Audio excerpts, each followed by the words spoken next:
सच के साथ। नमस्कार, सिटी वाराणसी लाइव में आप सभी का स्वागत है। मैं हूं अमित मिश्रा। आइए देखते हैं आज के हेडलाइंस। दालमंडी सड़क चौड़ीकरण योजना के तहत ध्वस्तीकरण अभियान में तेजी, 11वां मकान किया गया ध्वस्त। काशी के वरिष्ठ पत्रकार गोपेश पांडे की स्मृति में काशी पत्रकार संघ द्वारा श्रद्धांजलि सभा का आयोजन। मरकलका घाट पर विकास कार्य को लेकर वायरल वीडियो पर पाल समाज व स्थानीय लोगों ने जताया विरोध। और भक्काटई गूंज से गूंज उठी गंगा की रेती। नगर निगम वाराणसी ने काशी की पतंगबाजी पर 2 दिवसीय प्रतियोगिता किया आयोजन। और अब समाचार विस्तार से। दालमंडी क्षेत्र में सड़क चौड़ीकरण योजना के तहत ध्वस्तीकरण के 7वें दिन 11वें मकान को ध्वस्त किया गया। ऐतिहासिक दालमंडी क्षेत्र में सड़क चौड़ीकरण योजना के तहत ध्वस्तीकरण अभियान तेजी से आगे बढ़ रहा है। अभियान के 7वें दिन 11वां मकान ध्वस्त कर दिया गया। यह 3 मंजिला इमारत थी जिसमें ग्राउंड फ्लोर पर 2 दुकानें चल रही थी, जहां गर्म कपड़ों की बिक्री होती थी और पहले तल पर गोदाम बना हुआ था। संकरी गलियों के कारण बुलडोजर का सीधा उपयोग मुश्किल होने से मशीनों और हथौड़ों की मदद से कार्रवाई की गई। मुनादी के बाद दुकानों को खाली कराया गया। पूरे क्षेत्र को बैरिकेडिंग से बंद कर सुरक्षा के पुख्ता इंतजाम किए गए। मौके पर ADM city Alok Kumar Verma, video zonal अधिकारी रविंद्र प्रकाश, एसीपी दराश्रम डॉक्टर अतुल अंजान त्रिपाठी सहित सिविल फोर्स, पीएससी और अर्धसैनिक बल तैनात रहे। ड्रोन से पूरे कार्य की निगरानी की जा रही है। वीडियो का कहना है कि मकान अवैध घोषित था और कई नोटिस तथा मुनादी के बाद ये कार्रवाई की गई। यह दालमंडी चौड़ीकरण योजना का हिस्सा है, जिसका मकसद श्री काशी विश्वनाथ मंदिर के गेट नंबर 4 तक श्रद्धालुओं की पहुंच आसान बनाना है। योजना के तहत करीब 650 से 800 मीटर लंबी सड़क को 17 से 17.5 मीटर चौड़ा किया जाएगा, जिसमें कुल 184 से 187 भवनों का अधिग्रहण और ध्वस्तीकरण प्रस्तावित है। परियोजना की अनुमानित लागत 215 से 224 करोड़ रुपए है। जनवरी 2026 से बुलडोजर एक्शन शुरू हो गया है। पहले हथौड़े और मशीनों से काम चल रहा था। अब तक दर्जनों भवनों की रजिस्ट्री पूरी हो चुकी है और 10 से अधिक भवन ध्वस्त किए जा चुके हैं।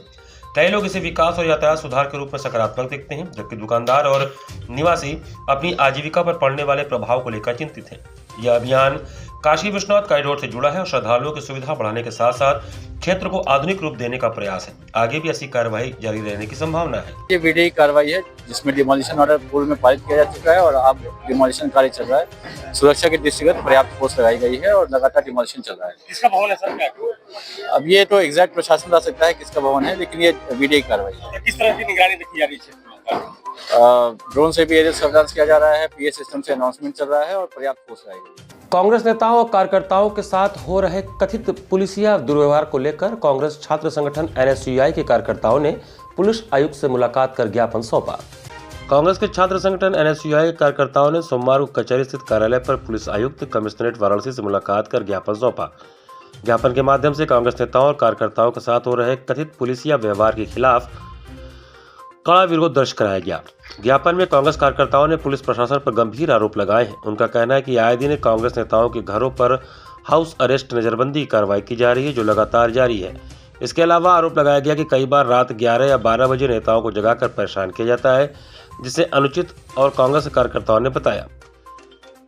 ज्ञापन में उल्लेख किया गया है कि 11 जनवरी 2026 को हुए विरोध प्रदर्शन के दौरान पुलिस अधिकारियों द्वारा कांग्रेस के छात्र संगठन एनएसयूआई के राष्ट्रीय अध्यक्ष को जमीन पर पटक कर सड़क पर घसीटा गया, जिससे उन्हें गंभीर चोटें आईं। इस घटना को कांग्रेस ने लोकतांत्रिक मूल्यों और गरिमा के खिलाफ बताया। इसके साथ ही 12 जनवरी 2026 को भी कांग्रेस के छात्र संगठन के नेताओं और प्रदेश अध्यक्ष को पुलिस द्वारा नजरबंद करने और प्रताड़ित करने का सिलसिला जारी रखने का आरोप लगाया गया है। कांग्रेस कमेटी ने पुलिस प्रशासन से करबद्ध निवेदन करते हुए कहा है कि नेताओं और पदाधिकारियों के खिलाफ की जा रही उत्पीड़नात्मक कार्रवाई को तत्काल रोका जाए। ज्ञापन के अंत में स्पष्ट चेतावनी दी गई है कि यदि यह कार्रवाई बंद नहीं हुई तो कांग्रेस पार्टी के कार्यकर्ता और पदाधिकारी सड़क पर उतरकर आंदोलन करने को मजबूर होंगे। शांतिपूर्ण तरीके से हमको मनरेगा के मुद्दे पर लोग शांतिपूर्ण तरीके से वहाँ पीएमओ कार्यालय भी जाना था, पर फिर भी प्रशासन ने एक तरीके का रवैया अपनाया हमारे साथ। हमारे पैर में सूजन, हमारे प्रदेश के उपाध्यक्ष संदीप पाल है, उनके उंगली में चोट लगी है, हमारे राष्ट्रीय अध्यक्ष को किस तरीके से घायल किया गया।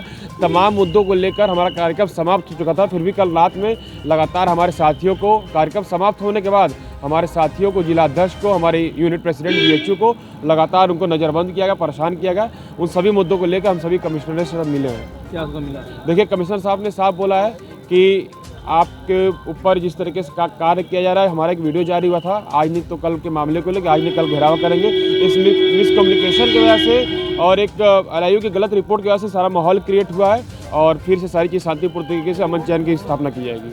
मार्च स्नान मणिकर्णिका घाट पर विकास के लिए बुलडोजर चलाए जाने का वीडियो वायरल होने के बाद लोगों ने विरोध प्रदर्शन किया, जिसको लेकर प्रशासन ने स्पष्ट किया कि घाट पर किसी भी तरह के मंदिरों को कोई नुकसान नहीं पहुंचाया जाएगा। काशी के मार्च स्नान मणिकर्णिका घाट से जुड़ा एक वीडियो सोशल मीडिया पर वायरल होने के बाद नया विवाद खड़ा हो गया है। वायरल वीडियो में बुलडोजर चलता हुआ दिखाई दे रहा है, जिसे कॉरिडोर विकास के नाम पर मंदिर तोड़े जाने से जोड़कर प्रचारित किया जा रहा है। यह 8 सेकंड का वीडियो आकांक्षा सिंह रघुवंशी के सोशल मीडिया अकाउंट से पोस्ट किया गया, जिसमें आवाज सुनाई दे रही है कि विकास के नाम पर विनाश, देखिए कैसे मंदिर गिराए जा रहे हैं। इस वीडियो के वायरल होते ही राजनीतिक और सामाजिक प्रतिक्रियाएं तेज हो गईं। मंगलवार को दोपहर पाल समाज समिति के महेंद्र पाल कार्यकर्ताओं के साथ मौके पर पहुंचे। यहां स्थानीय नागरिक मौके पर विरोध कर रहे थे। उनका कहना था कि विकास के नाम पर मणिकर्णिका घाट के मूल स्वरूप से छेड़छाड़ की जा रही है, धरोहर को खत्म किया जा रहा है, जिससे काशी की प्राचीन परंपरा और ऐतिहासिक पहचान को नुकसान पहुंच रहा है। वहीं प्रशासन ने आरोपों को सिरे से खारिज किया है। जिला प्रशासन का दावा है कि मणिकर्णिका घाट पर किसी भी मंदिर को नहीं तोड़ा गया है। यहां अत्याधुनिक शवदाह गृह का निर्माण एक अलग एजेंसी द्वारा किया जा रहा है और घाट पर स्थित सभी मंदिरों का सुंदरीकरण प्रस्तावित है, न कि ध्वस्तीकरण। अधिकारियों के अनुसार पुनर्विकास योजना के तहत घाट पर 2 सामुदायिक शौचालय, हरित क्षेत्र, 32 शवदाह प्लेटफॉर्म, प्रदूषण रहित चिमनी, पंजीकरण कक्ष, लकड़ी भंडारण स्थल और प्रतीक्षा कक्ष बनाए जा रहे हैं। पूरे प्रोजेक्ट में भूतल और प्रथम तल को मिलाकर बड़े पैमाने पर आधुनिक सुविधाएं विकसित की जा रही हैं, ताकि श्रद्धालुओं और पर्यटकों को बेहतर व्यवस्था मिल सके। मौके पर ADM सिटी आलोक वर्मा, ACP दहा समेत अतुल अंजान त्रिपाठी थाने के फोर्स के साथ पहुंचकर लोगों को समझाए और धरना प्रदर्शन समाप्त करवाया। अहिल्याबाई की मूर्ति और गंगा जी की मूर्ति थी, अहिल्याबाई बैठी हुई थी, उन्हीं का निर्माण कराया हुआ सभी घाट है, उसको तोड़ डाला गया। चंदन गुरु के मढ़ी के नाम से वो विख्यात था। उसमें गंगा जी की मूर्ति और महारानी अहिल्याबाई हिलोरकर की मूर्ति और गणेश जी की सभी मूर्तियां उसमें विराजमान थी। सबको तोड़ के गंगा में प्रवाहित कर दिया, क्या कर दिया, और विरोध करने पर भगा रहे हैं, बिगड़ रहे हैं, डांट रहे हैं। ये मणिकर्णिका घाट पे जो सौदा का कार्यक्रम था, इसको नए सिरे से घाट को विकसित करने का प्रोजेक्ट है, उसी पे कार्रवाई हो रही है। क्या तोड़ा गया? नहीं तोड़ा, वो तो फेज 1 फेज 2 पे पहले से काम चल रहा था। ये फेज 4 का है।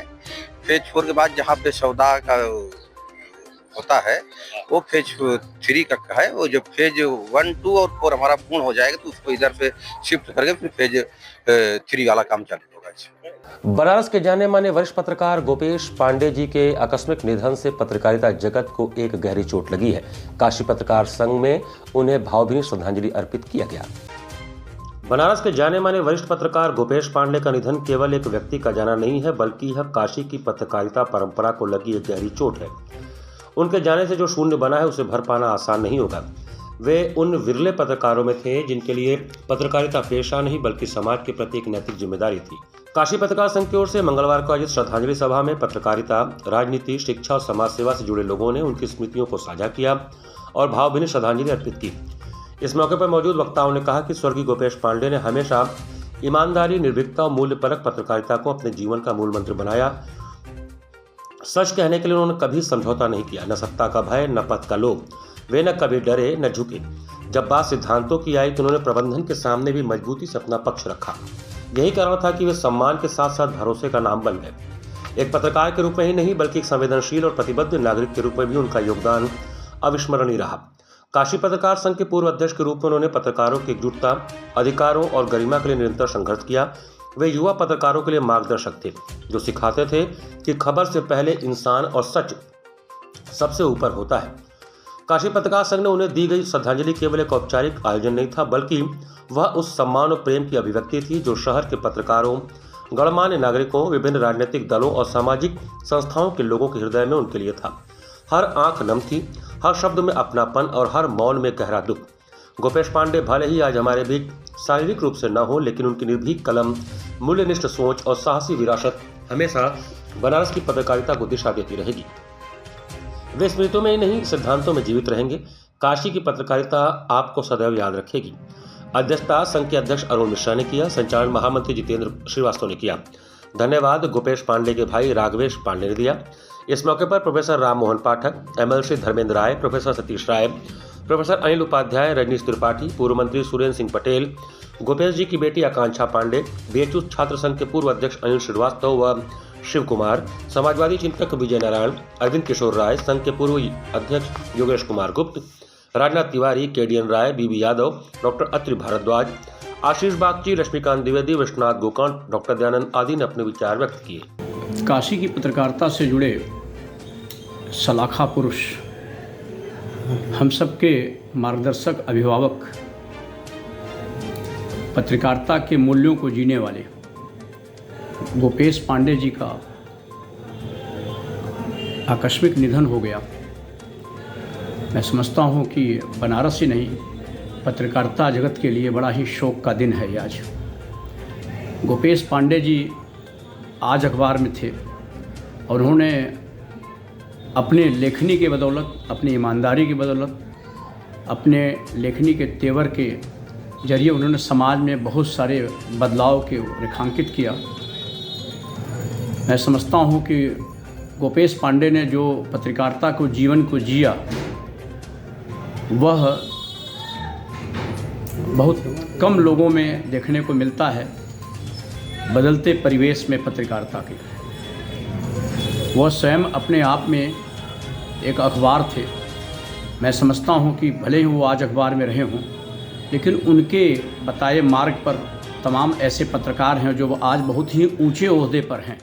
मनरेगा बचाओ कार्यक्रम के तहत छात्र संगठन NSUI द्वारा सोशल मीडिया पर दोबारा मार्च निकालने का पोस्ट डाला गया।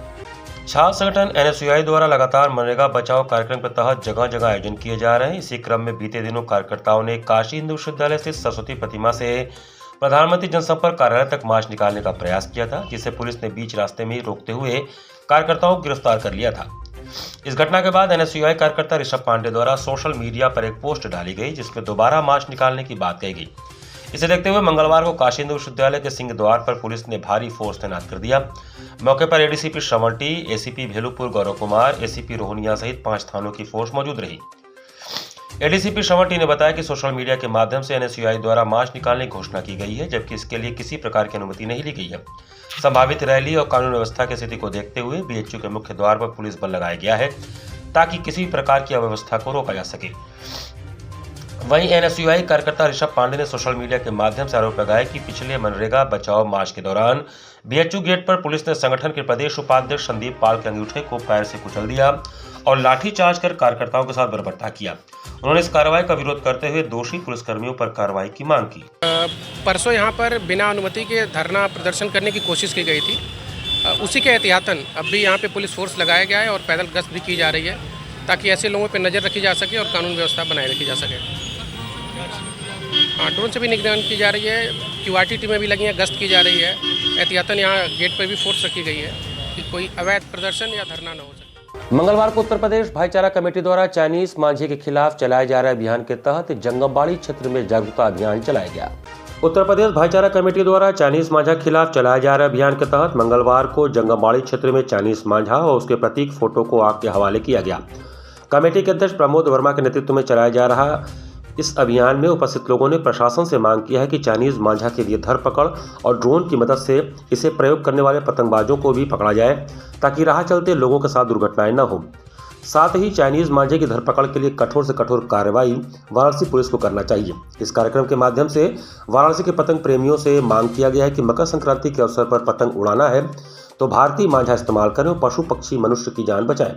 इस कार्यक्रम में महानगर कांग्रेस कमेटी के अध्यक्ष राघवेंद्र चौबे, दुर्गा प्रसाद गुप्ता, मनोज वर्मा, मन्नू, सुजीत पाठक, विपिन पाल, संदीप वर्मा, शकील अहमद जादूगर, विकास पांडे, मुस्तकिम, डॉक्टर अमीन अहमद, शंभूनाथ मिश्रा, किशन यादव आदि लोग उपस्थित थे। मकर संक्रांति के पावन पर्व पर नगर निगम द्वारा दशाश्वमेध घाट के सामने गंगा की रेती पर 2 दिवसीय भव्य पतंग प्रतियोगिता का समापन हुआ। मकर संक्रांति के पावन पर्व की दस्तक के साथ ही काशी की ऐतिहासिक और सांस्कृतिक पहचान एक बार फिर जीवंत हो उठी। दशाश्वमेध घाट के सामने गंगा की रेती भग काटे के शोर से गुलजार हो गया। अवसर था नगर निगम वाराणसी द्वारा आयोजित 2 दिवसीय भव्य पतंग प्रतियोगिता के शुभारंभ का, जहां परंपरा, रोमांच और बनारसी स्वाद का अद्भुत संगम देखने को मिला। सुहावने धूप के बीच आसमान रंग बिरंगे पतंगों से भर गया। रेती पर एक ओर पतंगबाजी के बीच पेच लड़ रहे थे, दूसरी ओर बनारसी कचौड़ी और गर्मा गर्म जलेबी की खुशबू माहौल को और भी खास बना रही थी। यह आयोजन काशी की उस पुरातन परंपरा को पुनर्जीवित करने का प्रयास था जो कभी मकर संक्रांति के साथ पूरे शहर की पहचान हुआ करती थी। एक समय था जब मकर संक्रांति से पहले ही हर छत से भग काटे की आवाज सुनाई देती थी, लेकिन आज के युवा मोबाइल और रील की दुनिया में उलझकर अपने पारंपरिक खेलों से दूर हो रहे हैं। नगर निगम का यह प्रयास इसी विरासत को फिर से जीवंत करने की दिशा में है। उन्होंने कहा, अगले वर्ष से राष्ट्रीय स्तर पर यह प्रतियोगिता होगी। महापौर ने बड़ी घोषणा करते हुए कहा कि अगले वर्ष से इस पतंग प्रतियोगिता को राष्ट्रीय स्तर का स्वरूप दिया जाएगा। देश भर के पतंगबाज ऑनलाइन पंजीकरण के माध्यम से इसमें भाग ले सकेंगे। उन्होंने बताया कि पुरस्कार राशि को भी ऐतिहासिक रूप दिया जाएगा। प्रथम पुरस्कार 5 लाख रुपए, द्वितीय पुरस्कार 2,51,000 रुपए, तृतीय पुरस्कार 1,51,000 रुपए होगा। आसमानी युद्ध में क्वार्टर फाइनल तक जो टीमें पहुंची हैं उसमें 16 टीमों के बीच कुल 8 मुकाबले खेले गए। 13 जनवरी को सेमीफाइनल और फाइनल मुकाबले खेले गए, जिनमें Banaras kite club, fire kite club, airlines kite club और स्काईलाइन काइट क्लब खिताब के लिए आमने सामने होंगे। कार्यक्रम में पार्षद सुरेश कुमार चौरसिया, प्रवीण राय, चंद्रनाथ मुखर्जी, राजेश यादव चल्लू, विवेक कुशवाहा, सिंधु सोनकर, संजय गुजराती, कनकलता मिश्रा, मदन मोहन दुबे, सीमा वर्मा, विजय द्विवेदी सहित अन्य पार्षदों के साथ अपर नगर आयुक्त सविता यादव एवं नगर निगम के अधिकारी मौजूद रहे। बेहद उत्साह है भाई साहब। आप देखिए चारों तरफ बच्चे इस समय जो इस खेल में आ जाने से आप समझ लीजिए नशा वशा सब छोड़ के आदमी पतंग उड़ाने के लिए होता। पहले जमाने में हमारे घर में पतंग उड़ाने के लिए लोग माता पिता मना करते थे, जिसको अब लोग देख रहे हैं, यूट्यूब में के द्वारा देख रहे हैं कि हर जगह मैचेज हो रहे हैं, तो कोई के भी घर के लोग मना नहीं करते। हमारे यहाँ 16 टीम मैच चालू हुई थी, 12 कट गई, 4 है, 3 मैच होगा, 2 सेमीफाइनल होगा और 1 फाइनल होगा, जो अभी थोड़ा सा समय है। ऑलरेडी सेमीफाइनल का मैच लड़ना चालू हो चुका है।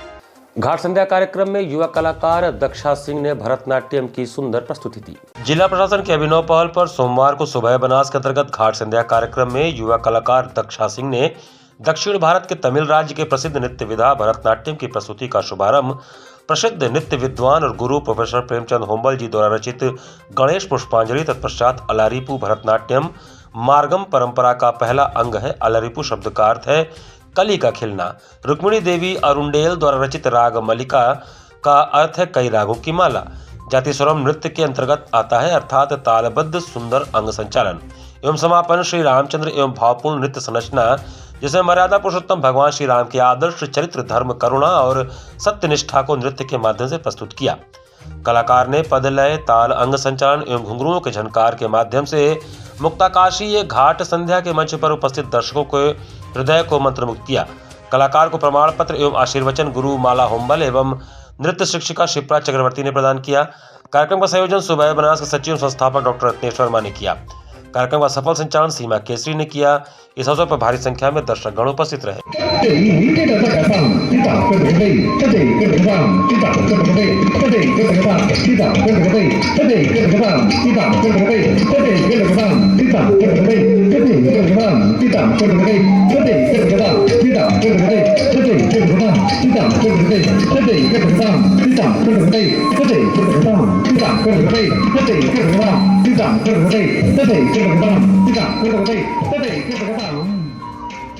नमो घाट पर आयोजित होने वाले सांस्कृतिक संध्या में लखनऊ की अनन्या सिंह का मनोहारी कथक नृत्य हुआ। सोमवार को जिला प्रशासन वाराणसी मंडलायुक्त एस राजलिंगम एवं जिलाधिकारी सत्येंद्र कुमार के पहल पर आयोजित होने वाले सांस्कृतिक संध्या कार्यक्रम में लखनऊ की अनन्या सिंह का कथक नृत्य का कार्यक्रम आयोजित हुआ। उन्होंने सर्वप्रथम शिव वंदना शंकर अति प्रचंड से अपने कार्यक्रम का प्रारंभ किया। तत्पश्चात उन्होंने तराना तथा अंत में सूफी गीत मेरा खुर्शीद खेले होली पर नृत्य प्रस्तुत कर वहां बैठे श्रोताओं से खूब तालियां बजवाई और वाहवाही लूटी।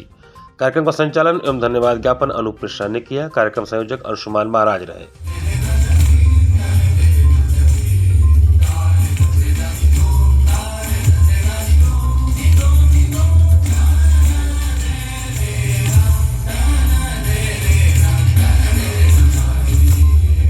मकर संक्रांति के अवसर पर मणिकर्णिका घाट स्थित बाबा मसान नाथ जी का भव्य श्रृंगार व भंडारे का आयोजन किया जाएगा। मां मसान नाथ मंदिर सेवा समिति द्वारा मकर संक्रांति के अवसर पर बाबा मसान नाथ का भव्य श्रृंगार व भंडारे का कार्यक्रम होगा।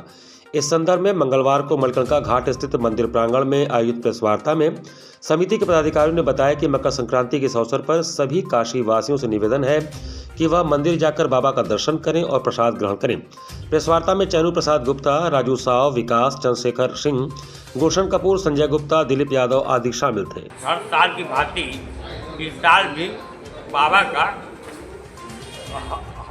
का पतंग नग से बाबा भी उड़ाएंगे।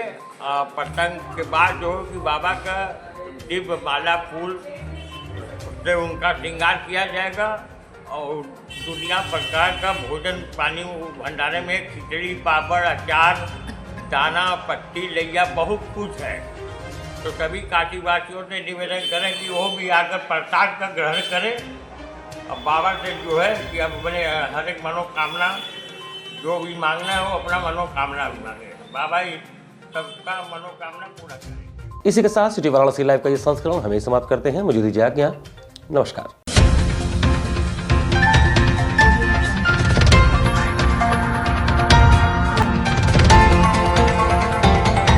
वाराणसी लाइव, सच के साथ।